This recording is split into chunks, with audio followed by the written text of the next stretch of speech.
नमस्कार, मी उज्ज्वला सर्वांचं स्वागत करते। आज आपण चटपटीत असं मिरचू बनवणार आहे बघा। एक लिंबाचा रस घालून एका लिंबाचा अशा पोपटी कलरच्या मी मिरच्या घेतल्या, हे जास्त तिखट नसते त्या।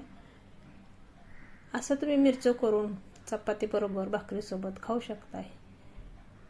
ट्रिपला जाताना सुद्धा तुम्ही घेऊन जाऊ शकताय बघा। ही मिरचू 8 दिवस अजिबात खराब होत नाही, बिना फ्रीजचं राहते।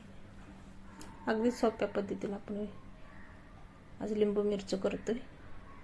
खूप टेस्टी लागते बघा, अप्रतिम चवीचं होते।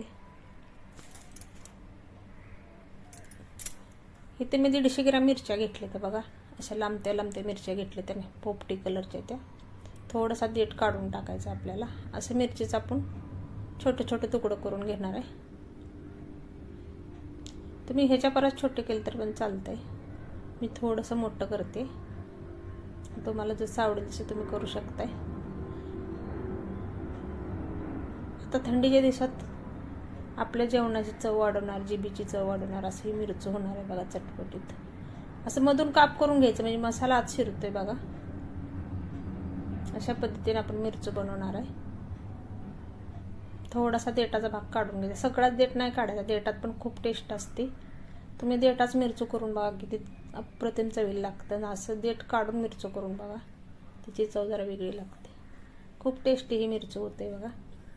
सर्व आता मिरच्याच मी कट करून घेतले ते छोटे छोटे, आणि मधून काप करून घेतले, चिर पाडून घेतले म्हणजे मसाला आपल्या आत शिरतोय। आता गॅसवर मी कढई ठेवले, कढईमध्ये 1 चमचा तेल घालूया।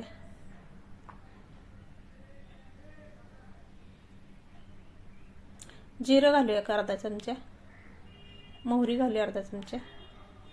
मोहरी जिरं चांगलं फुललं का आपण मिरची घालणार आहे। मिरची चांगली आपल्याला तेलात परतून घ्यायची।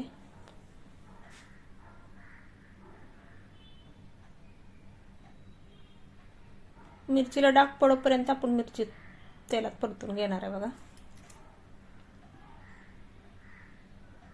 तर अशा पद्धतीने आपण मिरची चांगली खमंग अशी तेलात परतून घेतली ना, मिरची जास्त दिवस टिकायला मदत होते।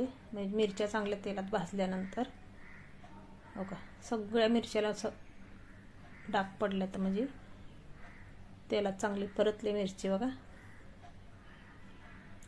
आता आपण मसाला घालूया। 1 चमचा धना पावडर घाले, अर्धा चमचा जिरा पावडर घाले, पाव चमचा हळद घाले, आणि घरातल्या मसाल्यातच होत्या 1 चमचा आपण दाण्याचा कूट घातलाय बघा। जास्त पण काय वापरलं नाही आपण मसाला। चवीपुरतं मीठ घाले।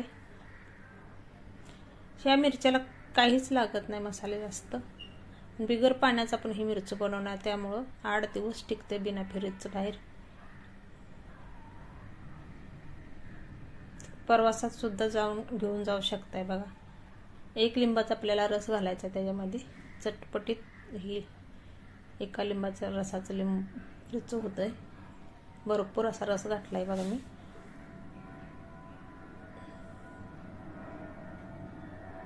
चवीला तर खूप अप्रतिम ही मिरची लागणार आहे बघा।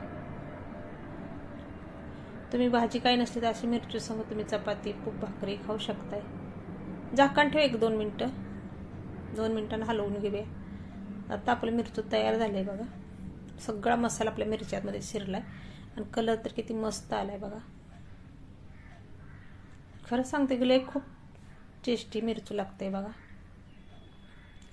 मिरचू घेऊन खाल्लं तर तुम्ही भाजी सुद्धा गरज लागत नाही, नुसतं मिरच्या संग तुम्ही भाजी भाकरी खाऊ शकताय, ही चपाती भाकरी। आता मिरचू आपलं तयार झाले, काढून घेऊया एका प्लेटमध्ये।